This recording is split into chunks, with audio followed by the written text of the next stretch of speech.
నీవేనయ్యా శివా, మూలము నీవేనయ్యా శివా, ఆది దైవము నీవయ్యా, ఆది దైవము నీవయ్యా, నామము రూపము గుణములు లేని, నామము రూపము గుణములు లేని, ఆత్మజ్యోతివి నీవు శివా, ఆత్మజ్యోతివి నీవు శివా, మూలము నీవేనయ్యా శివా.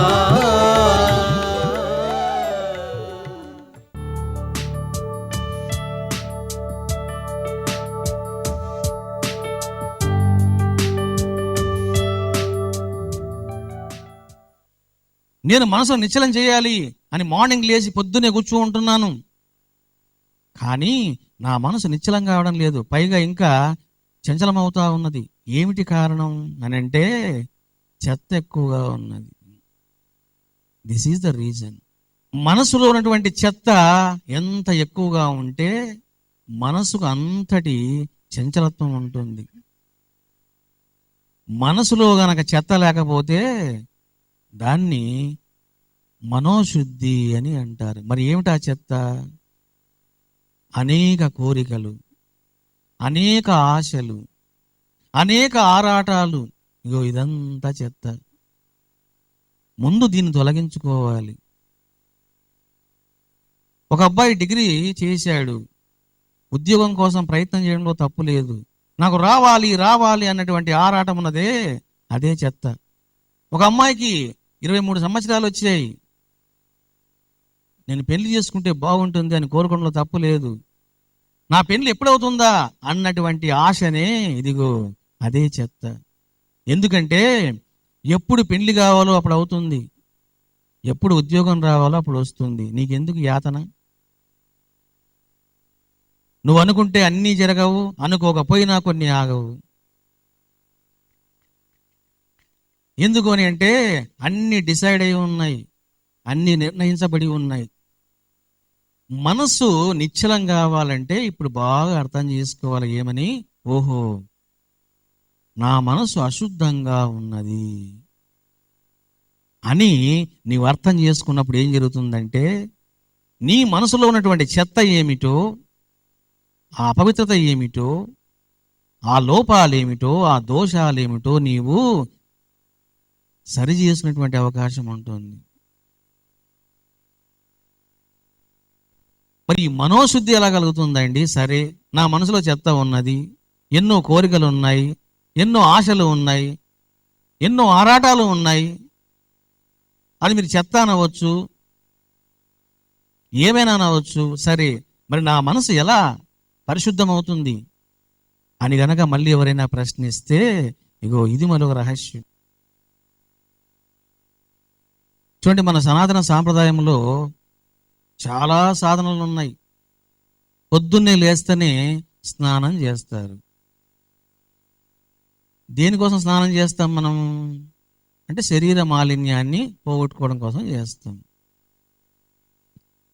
పూజలు చేస్తూ ఉంటారు. ఎందుకు పూజలు చేస్తారు? చాలా మంది ఏమనుకుంటారంటే, కోరికలు తీరుతాయి కాబట్టి, కష్టాలు పోతాయి కాబట్టి పూజలు చేస్తున్నారు వాళ్ళు అనుకుంటూ ఉంటారు. That is not the right thinking. మన మహర్షులు పూజలు చేయమన్నా, స్తోత్రాలు చేయమన్నా, పారాయణాదులు చేయమన్నా, యజ్ఞాలు చేయమన్నా, హోమాలు చేయమన్నా, ధ్యానం చేయమన్నా అవన్నీ దేనికోసము అని అంటే, మనసును శుద్ధి చేసేటువంటి ప్రక్రియలు అవన్నీ. నువ్వు పొద్దున్నే లేచావు, బాబా ముందు ఒక దీపం వెలిగించావు, 2 అగరత్తులు వెలిగించావు, ఒక నమస్కారం చేసావు. ఏం జరుగుతుంది ఇక్కడ? మనసుకు శుద్ధి కలుగుతుంది. లేదు, నువ్వు బాబాకు ముందు నిలబడి బాబాకు ఒక నమస్కారం చేసావు, ఏం జరుగుతుంది ఇక్కడ? మనసుకు శుద్ధి కలుగుతుంది. ఏ మోతాదులో జరుగుతుంది అన్నది వేరే విషయం. అది ఎంత పర్సంటేజు, ఎంత తీక్షణము, ఎంత మోతాదు అన్న వేరే విషయాలు. ఐఎమ్ సేయింగ్, నువ్వు పూజ చేసినా, భజన చేసినా, పారాయణం చేసినా, ధ్యానం చేసినా, ప్రవచనాలు విన్నా ఏం జరుగుతుంది అంటే మనసు పరిశుద్ధమవుతుంది అన్నది ముందు బాగా అర్థం చేసుకోవాలి. ఇప్పుడు మీరంతా కూడా వింటూ ఉన్నారు. ఏం జరుగుతుంది ఇప్పుడు? మనస్సు ప్యూరిఫై అవుతా ఉంది, పరిశుద్ధం అవుతూ ఉంటుంది. అది మీకు తెలియదు. అవన్నీ కూడా లోపల జరుగుతూ ఉంటాయి. ఎందుకు ఇవన్నీ చేస్తున్నారు లోకములో అని అంటే ప్యూరిఫికేషన్ ఆఫ్ ద మైండ్ అనేది చాలా మందికి తెలియదు. ఒక యజ్ఞం చేస్తున్నారు అనుకోండి, వాడికి పుణ్యం బాగా వస్తుందమ్మా అంటారు. అది సరైన జ్ఞానం కాదు. పుణ్యం వస్తుంది, అది వేరే విషయం. నేను అంటున్నాను, ముందు నీ మనసుకు పవిత్రత కలుగుతుంది, శుద్ధి కలుగుతుంది. ఒక దీపాన్ని వెలిగించినప్పుడు నీకు పుణ్యం రావడం అనేది ఇట్స్ న్యాచురల్, అది మంచిదే, అది వస్తుంది కూడా. నేను అంటున్నాను నీకు పుణ్యమే రాలేదు, పుణ్యం మాత్రమే రాలేదు. నేను అంటున్నాను పుణ్యముతో పాటు మరొకటి వచ్చింది. ఏమిటది? మనోశుద్ధి. కాబట్టి ఎవరైనా నాకు మనోశుద్ధి కావాలి అని కోరుకుంటే మన మహాత్ములు చెప్పిన సాధనలు ఏమిటి? పూజ చేయమన్నారు. నెంబర్ 1. అందుకే పొద్దున్న లేసిన ఏం చేయాలి? స్నానమైన వెంటనే ముందు పూజ చేస్తాం. ఆ పూజ ఏదైనా కావచ్చు. నెంబర్ 1 పూజ చేస్తాం. రెండవది ఏంది? స్తోత్రాలు పఠిస్తాం. మరి దానివల్ల ఏం జరుగుతుంది? అక్కడ కూడా మనోశుద్ధి జరుగుతుంది. కొంతమంది పారాయణలు చేస్తారు, మరికొంతమంది యజ్ఞ హోమాలు చేస్తారు, ఇంకొంతమంది ధ్యానం కూడా చేస్తారు. అక్కడ కూడా ఏం జరుగుతుంది? మనసు శుద్ధి అవుతుంది. ఇప్పుడు నేను చెప్పినటువంటి సాధనలలో ఇవన్నీ కూడా మనసును శుద్ధి చేసేటువంటి సాధనలు. ఒక్కొక్క సాధనకు ఒక్కొక్క పవర్ ఉంది. నువ్వు పూజ చేస్తే మనోశుద్ధి కలిగేది 1%. పూజ కంటే కూడా పవర్ఫుల్ స్తోత్రం చేయడం. చూడండి, ఒక వ్యక్తి బాగా పూజలు చేస్తూ ఉన్నాడు, ఒక వ్యక్తి బాగా స్తోత్రాలు చేస్తూ ఉన్నాడు. ఎవరు మనోశుద్ధిని ఎక్కువ పొందుతారు అని అంటే స్తోత్రం చేసేవాడు పొందుతాడు. స్తోత్రం కంటే పవర్ఫుల్ జపం. అంటే ఒక మంత్రాన్ని తీసుకొని జపం చేయడం. ఓం నమ శివాయ, ఓం నమో నారాయణాయ, ఓం నమో నారాయణాయ, ఓం దేవాయ నమః, ఓం నమ శివాయ, ఓం నమ శివాయ. ఇదంతా జపం. ఇది పవర్ఫుల్. దేనికంటే? పూజ కంటే, స్తోత్రం కంటే. జపము కంటే పవర్ఫుల్ ధ్యానం చేయడం. ఇప్పుడు ధ్యానం చేస్తూ ఉన్నావు, ఏ మంత్రం లేదు ఇప్పుడు. అంటే పూజ చేసేవాడికన్నా, స్తోత్రం చేసేవాడికన్నా, జపం చేసేవాడికన్నా ఎవరు మనసును బాగా శుద్ధి చేస్తున్నారు అని అంటే ధ్యానం చేసేవాడు బాగా చేస్తాడు. ఎందుకంటే దాని పవర్ వేరు. అంటే ఈ రకంగా మీకు కొన్ని సాధనలు చెప్పాను. మరి ఉత్కృష్టమైనటువంటి, సాటి లేనటువంటి మనసును శుద్ధి చేసేటువంటి సాధన చెప్పండి స్వామి అని అడిగితే ఆ ఏకైక సాధన ఏమిటి అని అంటే సిద్ధ గురు సేవ. ఎప్పుడైతే నీవు సిద్ధ గురువు నీకు దొరికినప్పుడు నీవు ఆయన్ని సేవిస్తావో, పూజలు చేయడం వలన, స్తోత్రాలు చేయడం వలన, జపం చేయడం వలన, ధ్యానం చేయడం వలన, శాస్త్రాలు పఠించడం వలన, పారాయణం చేయడం వలన, యజ్ఞ యాగాదులు చేయడం వలన, సకల నదులలో మునగడం వలన పొందేటువంటి, కలిగేటువంటి ఫలాన్ని ఒక్క సిద్ధ గురు సేవలో నీకు కలుగుతుంది. ఇది ఇక్కడ జీవితము. ఇది రెండవ మెట్టు. ఓహో, నా దేహములోనే పరమానందం ఉంది, నా మనసును నిశ్చలం చేయాలి, ఆ మనసును నేను పరిశుద్ధం చేసుకోవాలి. నువ్వు తెలుసుకున్నావు. తెలుసుకుంటే చాలదు, you should know the treatment also. నాకు జ్వరం వచ్చింది అని నువ్వు గ్రహిస్తే చాలదు, జ్వరం పోదు. Should take the medicine. నువ్వు ఔషధాన్ని సేవించాలి. కాబట్టి మనసు నిశ్చలం కావాలంటే అది పవిత్రం కావాలి. పవిత్రం మనసు కావాలి అంటే తనకి ఔషధం కావాలి. ఏమిటి ఔషధం? సాటి లేని ఔషధము సిద్ధగురు సేవ. ఈ సిద్ధగురు సేవలో కూడా మళ్ళీ రెండు ఉన్నాయి. ఒకటి అదృశ్య గురు సేవ, లివింగ్ గురు సేవ. రామకృష్ణ పరమహంస, షిరిడి సాయిబాబా, రమణ మహర్షి, అవతార్ మెహర్ బాబా, లహరి మహాశయులు, ఎంతోమంది మహాత్ములు ఉన్నారు. ఆది శంకరాచార్యులు, జీసస్, ముహమ్మదరు, బుద్ధుడు, నానక్, జైనుడు, ఎంతోమంది మహాత్ములు ఉన్నారు. వీళ్ళ ఫోటోలు పెట్టుకొని వాళ్ళని సేవించడం వేరు. వాళ్ళంతా కూడా సిద్ధ పురుషులే, అది కూడా సిద్ధగురు సేవనే, నో డౌట్. కానీ దానికంటే కూడా పవర్ఫుల్ ఏమిటి అంటే లివింగ్ సిద్ధగురు సేవ. అంటే ఒక సిద్ధగురువు నీకు సజీవంగా దొరకాలి, అతని సేవ నీకు లభించాలి. అది ఈ రెండు నీకు కావాలి, సంప్రాప్తం కావాలి. కాబట్టి గురువులు చాలా మంది ఉంటారు లోకంలోన. ఆ గురువు సన్యాసియా, పీఠాధిపతియా, మఠాధిపతియా, ఎన్ని ఆశ్రమాలు ఉన్నాయి, ఎన్ని ఆస్తులు ఉన్నాయి, ఎంత కీర్తి ఉన్నది, ఎంతటి ప్రతిష్ట ఉన్నది, ఎంతటి శాస్త్రజ్ఞానం ఉన్నది, ఎంతటి పాండిత్యం ఉన్నది. This is not the important thing. నీవు ఎన్నుకున్నటువంటి గురువు ఎలాంటి వాడే ఉండాలి అంటే హీ షుడ్ బి ద సిద్ధ.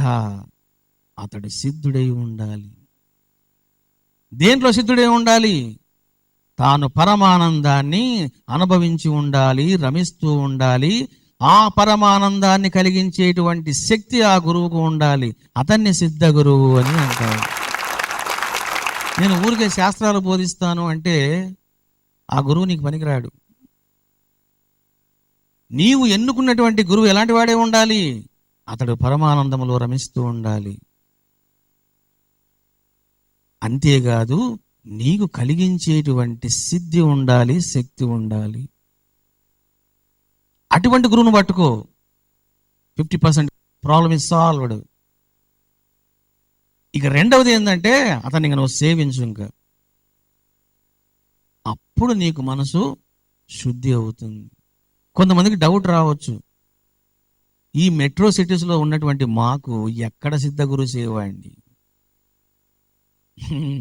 ఇంటి నుంచి ఆఫీసు పోవడానికే మాకు సమయం ఎంతో పడుతుంది, ఎంతో అలసిపోతాం, ఎంతో విసిగిపోతాం. ఇంకెక్కడ మాకు సిద్ధగురు మా ఇంటి పక్కనే వచ్చి రెంట్కి దిగినా మేము ఆయన సేవించలేము. ఎందుకు? We don't have time. చూడండి, బాంబేలో ఈరోజు ఈ కార్యక్రమం జరిగింది అంటే ఎంత డబ్బు ఖర్చు పెట్టాం. గురుసేవలో భాగంగా 12 ఛానల్స్లో స్క్రోలింగ్ వచ్చింది, టీవీలో యాడ్స్ వచ్చాయి. వీళ్ళు ఎంతో కష్టపడి పుస్తకాలు పంచారు. గురుసేవలో భాగం అని చెప్పేసి ఎన్నో పుస్తకాలు ఫ్రీగా ఇచ్చాం. మరి ఎంతమంది రాగలిగారు? నేను అంటున్నాను, వాళ్ళు ఎందుకు రాలేదు నాకు అర్థమైంది ఈరోజు. ఎందుకంటే ముందు ఈ ప్రోగ్రాంకి నేను రాలేకపోయినా ఇంటి నుంచి 5 గంటలకు బయలుదేరినాం ఇంటి నుంచి. బండి పోతూనే ఉంది. సమయం ఎంత అయింది? 7 అయింది. నేను అనుకున్నా 1 అరగంట ఏంటి అట్లింటి పోయేవాడిని నేను కూడా మళ్ళీ. అంటే ఇటువంటి లైఫ్లో ఉన్నటువంటి వాళ్ళు మేమెక్కడ పొందుతామండి ఈ బ్రహ్మజ్ఞానం? మాకు సాటర్డే సండే చాలండి అనుకుంటే లాభం లేదు.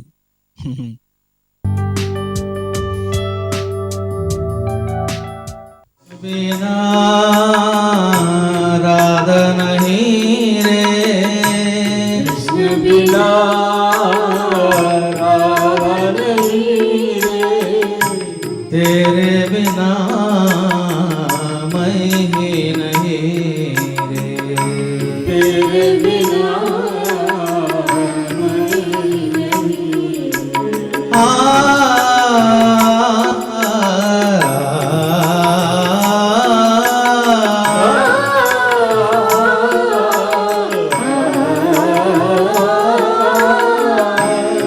साई देव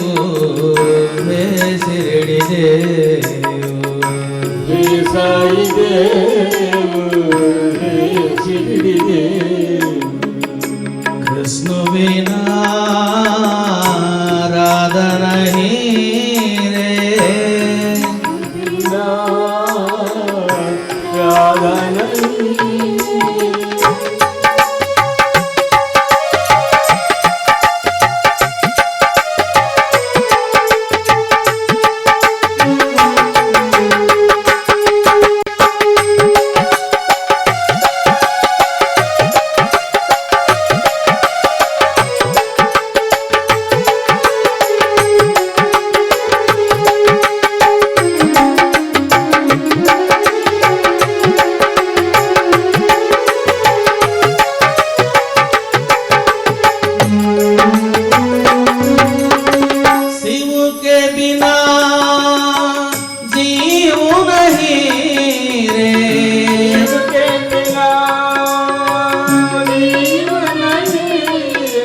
सूरज के बिना तेज नहीं रे सूरज के बिना तेज नहीं रे शिव के बिना जीव नहीं रे शिव के बिना जीव नहीं रे सूरज के बिना तेज नहीं रे सूरज के बिना तेज नहीं तेरे बिना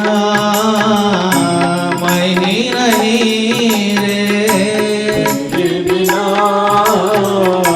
मैं नहीं तेरे बिना मैं ही नहीं रे तेरे बिना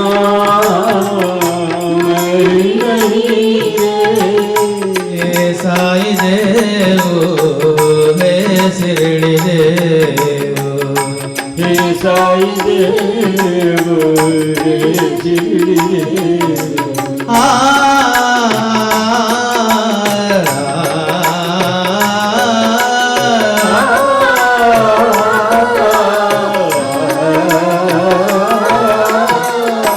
कृष्ण बिना राधा नहीं रे बिना राधा नहीं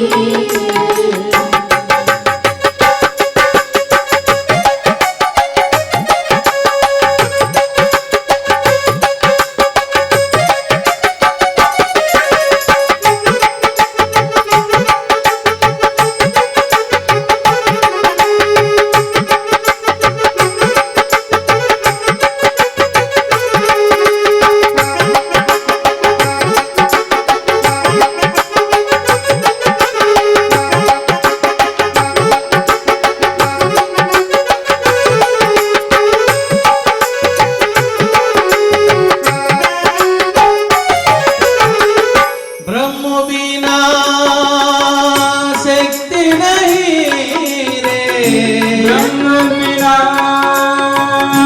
शक्ति नहीं रे शब्द बिना राग नहीं रे शब्द बिना राग नहीं रे ब्रह्म बिना शक्ति नहीं रे ब्रह्म बिना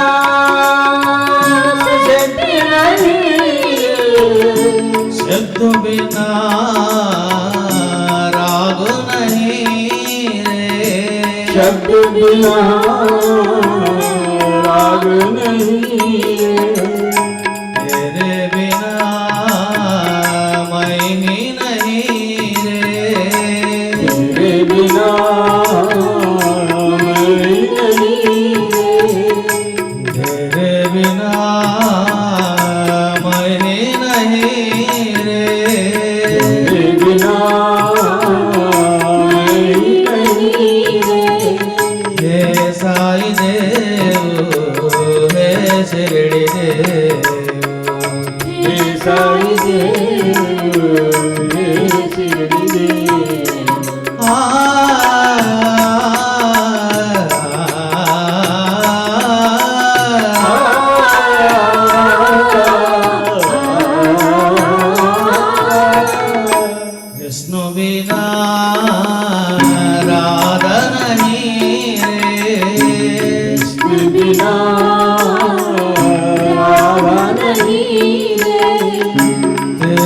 बिना मैं ही नहीं रे तेरे बिना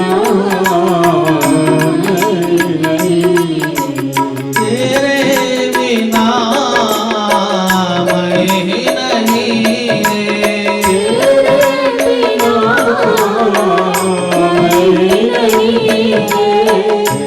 बिना मैं ही नहीं रे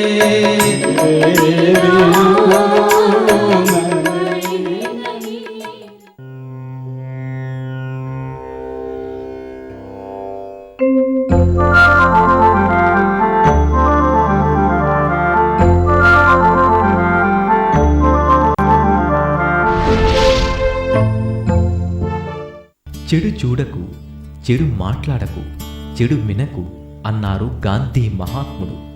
ఈ నీతి యావత్ లోకం ఆచరించాలంటే మంచిని చూడాలి, మంచిని మాట్లాడాలి, మంచిని వినాలి. ఇది సిద్ధించినప్పుడే మనిషి బాగుపడతాడు, సమాజం బాగుపడుతుంది. ఇది ప్రాప్తించినప్పుడే మనిషి సుఖంగా ఉంటాడు, లోకం సుఖంగా ఉంటుంది.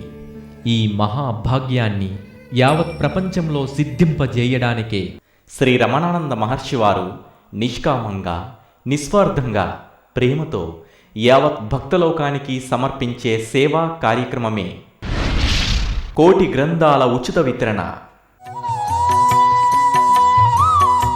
సాటిలేని దైవానికి సాటిలేని మహాసేవ,